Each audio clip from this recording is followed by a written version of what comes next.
Hey everybody, I want to welcome you back to another video here on 2A Talking Tactical. I hope everybody's having or has had a good weekend. It is Sunday, February 25th, 2024. I know it's been a few days or about a week since I posted anything. I think the last thing I done was a podcast with Range Minded Podcast. I haven't uploaded that to YouTube, but you can find that on my Spotify account or anywhere you listen to your favorite podcast. That was kind of a test for me, as I've never done a joint podcast before. So that went off pretty well. We talked about several different things, so go check that out and let me know what you think about that. Hopefully, we can do some more in the very near future. That being said, I'm sure most of you are aware of what happened Wednesday with the major cell phone outage. It was originally reported that it was AT&T, T-Mobile, Verizon, and I think if you go to there's a website. I can't remember the name of it right offhand, but anyway, you can go to it and see who all's down, who's up, like major cell phone carriers, cable TV carriers, different things like that. There were a bunch of people that were showing to be down. I don't know that it was necessarily linked to what was going on with AT&T. So AT&T has come out and said that they had rolled out or turned on some new software to expand their network service. I don't know that I personally believe that. From what I've read, I know there's a lot of you that do not. If you know anything about companies like that, for whatever reason, I've never agreed with it, but usually they do stuff like that on the end of a week, like a Friday or Thursday or something like that. I've never understood why they do that, because if something goes haywire, then everybody's scrambling to fix it because of the weekend. They don't want to work during the weekend. But nonetheless, I'm not one of those people that likes to spread conspiracy theories or anything like that. But when you look at everything that's going on in the world today with the crisis down south, with the issue going on with Russia, China, Iran, it seems like our current administration is not wanting to do anything in regards to the fentanyl coming across the border and all that stuff that's going on. They're more focused on infringing on our rights to possess firearms instead of working on the drug cartels, drug trafficking, this number one drug, fentanyl, that's killing more people every hour than guns do, probably in a day. I don't know if any of y'all have or listen to your local police or fire EMS. We do. I'm retired from law enforcement. I have background in public safety with fire and EMS. So I still enjoy listening to that stuff. So I think it was Friday night around 6 or 6:30 our time, between, let's just say 6:30, between 6:30 and I think 9 o'clock, our local EMS ran, I think it was 5 overdose calls where Narcan had been administered. One was a 40-year-old male. I think another one was a 30-some-year-old female. I mean, it's unreal, just what's going on in our own backyard. I know a lot of agencies now are going to the digital 800 system. Therefore, the radios to pick that up are fairly expensive. So, you may not be able to, but there's several apps on the app Play Store or on the Play Store, and whether you have Android or Apple or whatnot, you can download it and listen to your local agencies and just listen and see. You'll get give yourself 2 hours and you'll realize what's going on. But anyway, all that to be said. So I know that along with the cell phone issue that happened Wednesday, we also were made aware that Change Healthcare. Apparently, they are a middleman, if you will, that connects pharmacies with medical providers. And I know that's a broad spectrum. That's the best way I can narrow it down. But they apparently had picked up on a cyber attack and disconnected their system from some other systems that connect with hospitals and doctors' offices and facilities like that, because they had already picked up about an attack that was actually in progress. So I think they kind of headed that off. But I later found out that this also affected United Healthcare, of course, Change Healthcare, Optum. Some people may be familiar with that. Optum, if I have my information correct, because I think I used them once. Optum is a service that you can order your prescriptions online and they send you your prescriptions through the mail. I know it affected them, and also with the hospitals and stuff like that.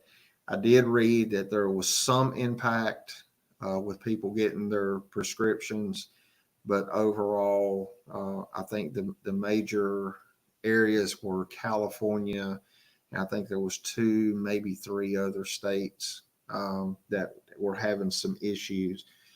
And that was Wednesday morning.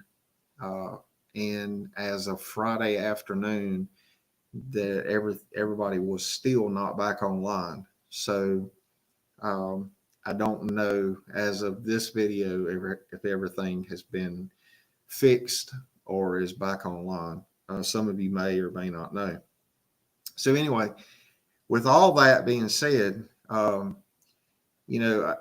in a couple of my last videos, I've hit on a few things that, like go bags, jump bags, truck bags, bug out bags, whatever you want to call them, but what you should have, and it all boils down to what you think you should need. But there are some essentials that you do need to have, regardless of your situation, like medical stuff, tourniquets, a first aid kit, or something like that.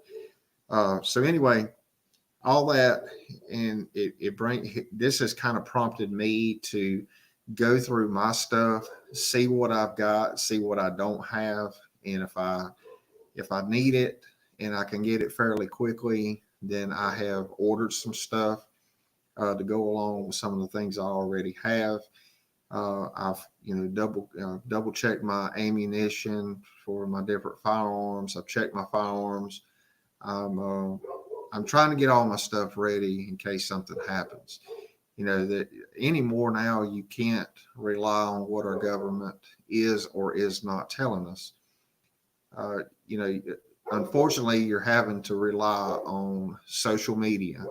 And what I have found with social media, and there's a couple people that I follow on YouTube, and in the past, they've put out some really good content.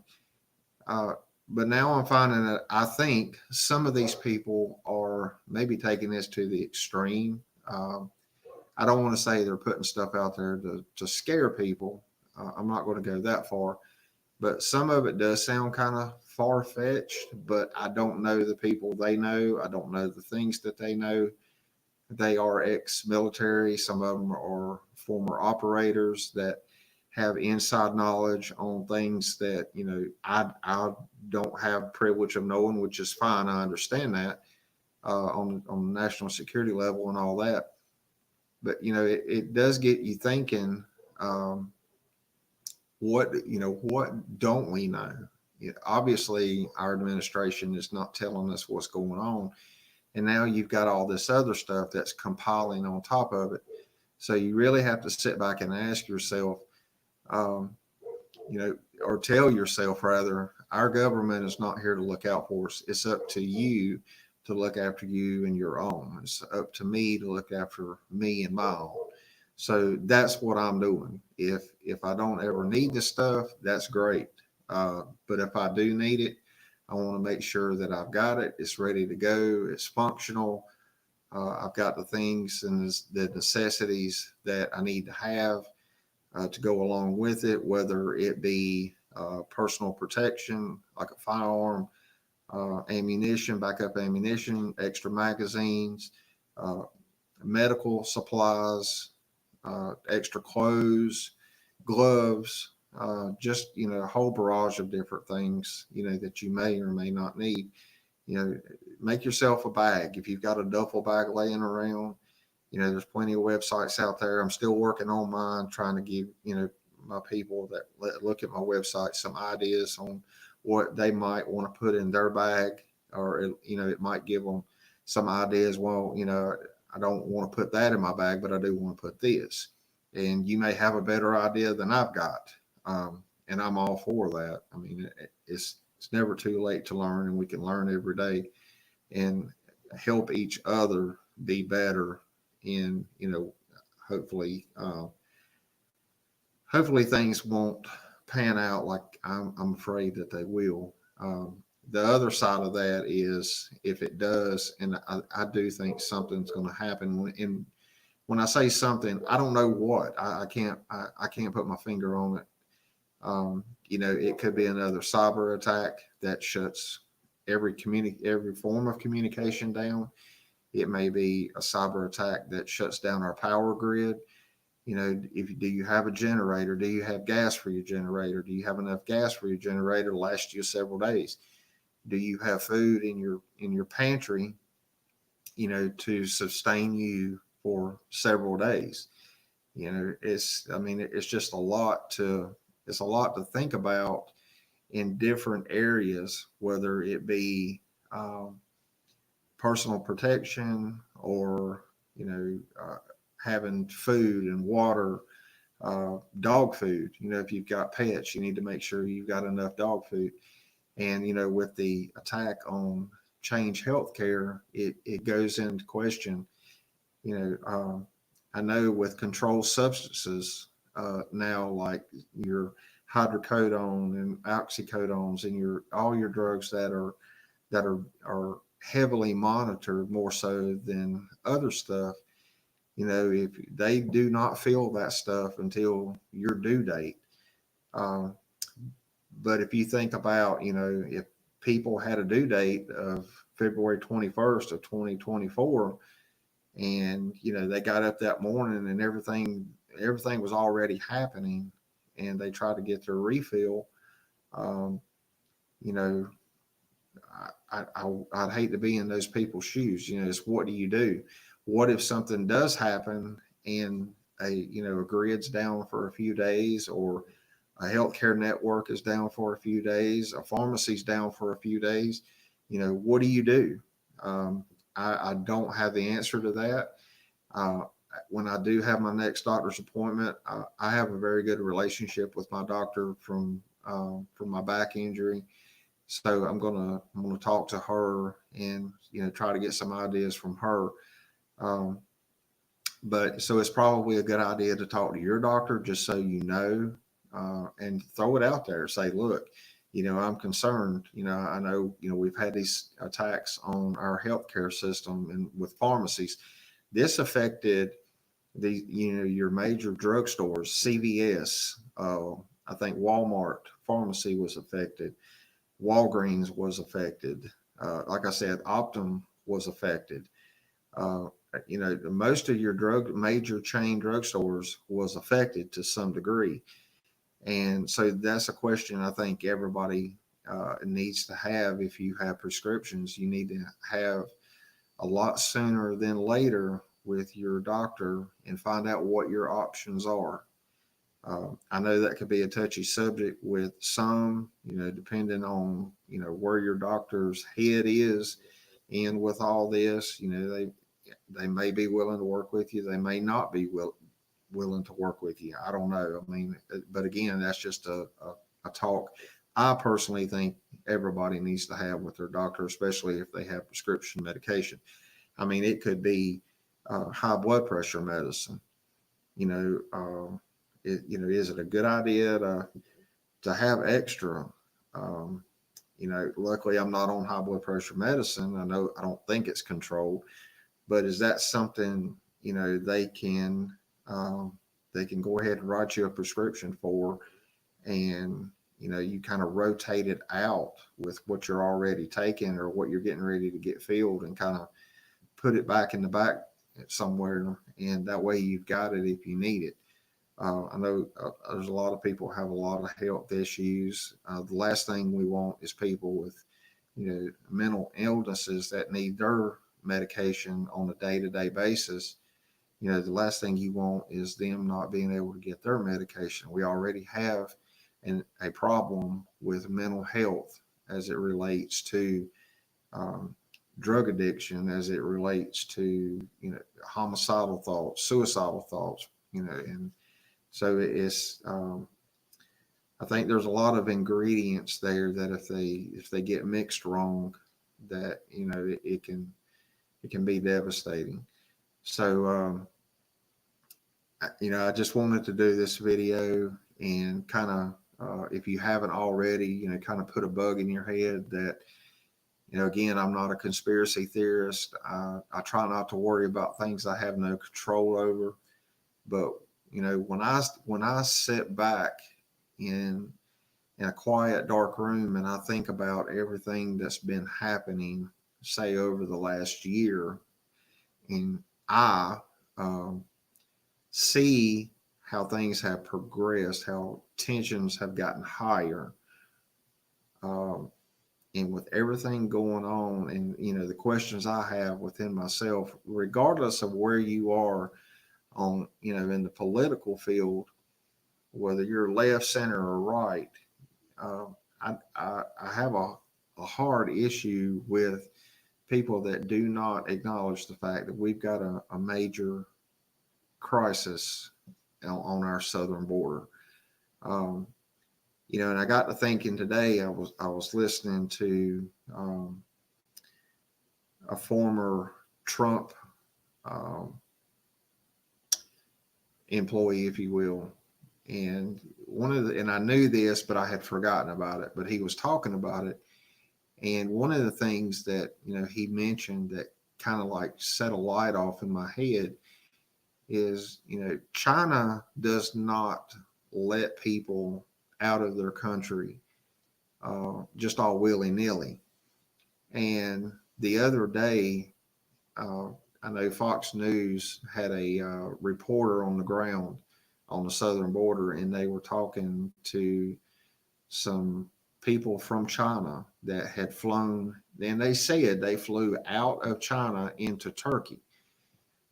Well, China does not allow just anybody just to fly out of the country. They have harsh punishment for people trying to get out of China for invalid reasons. So if you've got people that's being allowed to fly out of China into Turkey and then get off a plane in Turkey and then cross the border or southern border on foot or in a vehicle, that right there is a red flag to me. And two, why are they allowing them to come over here? And this individual was Mike Pompeo. He worked under Trump. One of the things he said, you mark my word, in a couple of years, if not before, you're going to see these people's names pop up again. They're not here to visit. They're not here to do us any good.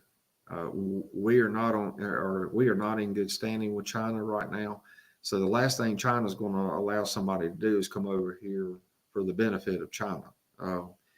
So it does raise the question, what are they doing?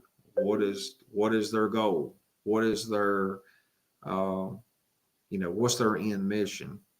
I don't know. So you've got people from China, you've got people from Venezuela, you've got people from Ecuador, you've got people from Mexico, you've got people from Iran. I mean, you got people from all nationalities, from all 106 countries, and the majority of them do not like us. So as I stated in one of my earlier videos, they're not here to visit. They're not here to see how we're doing. I think there's a lot more sleeper cells, if you will, than we care to think that they are. And I think it's going to be eye opening when they pop their head up when shit hits the fan. Um, so all I'm saying is, again, I know some of you may get tired of hearing it, but all I'm saying is be prepared, folks. I'm not a worrier. Um, I don't worry about a lot. I don't worry, as I said a minute ago. I try not to worry about things I have no control over. I have no control over this, but this has me worried, um, as to, what are they doing? Where are they going to do it? Um, there's a lot of when stuff happens, people are going to have they're going to have to make priority decisions real quick. So it's probably not a bad idea to have a plan. If you're single or by yourself, that's a whole different story. Watch out for you. But if you're married or in a dating relationship or an engagement relationship or have a family that, somebody you got to worry about, whether it be a parent that either lives with you, near you, or 2 hours down the road. Um, you're going to have a lot of what ifs and a lot of worries and concerns about them. So it's probably not a bad idea to make a plan, and it doesn't mean that you have to go by that plan. At least it'll give you a starting point, and it'll give you some kind of guidance, because when this stuff happens, adrenaline's going to be high, nerves are going to be rattled, anxiety is going to be out the top of the roof. And when all that happens, people don't think straight. Um, they panic. Uh, so it probably would help to have some kind of a game plan on what you're going to do with your family. Make sure your family knows what to do if they're of age, and you want to venture down this road. If you haven't already, make them familiar with firearms, how firearms operate, how to clear firearms, the fundamentals of firearms. Because you never know, when they might need it if you have to leave them for a short term, and they have to do something to protect themselves. There's just a lot of what ifs, and I don't normally like what ifs, but I think we're at a place now where, like I said, we don't know what's going to happen or when it's going to happen, so we really don't know exactly what to plan for. So you try to plan for anything and everything that could happen, and as the old saying goes, prepare for the worst and hope for the best. So if you have any comments, leave them down below on YouTube. Uh, I'm working on putting some stuff together. I'm going to try to put out several videos this week on some things that you might be able to use or not use, or it may give you some ideas or something like that.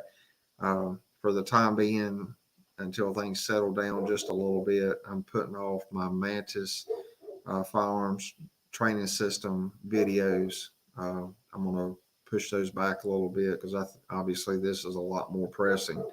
But if you have any ideas on things that you would like to see that I might could do a video on to help you out, leave a comment down below and let me know. I've also reached out to some other companies on some items that you could possibly use on your firearms that are very, very, very affordable. But from what I've read, they're they they do a good job in what they're made for to do. So I've reached out to them.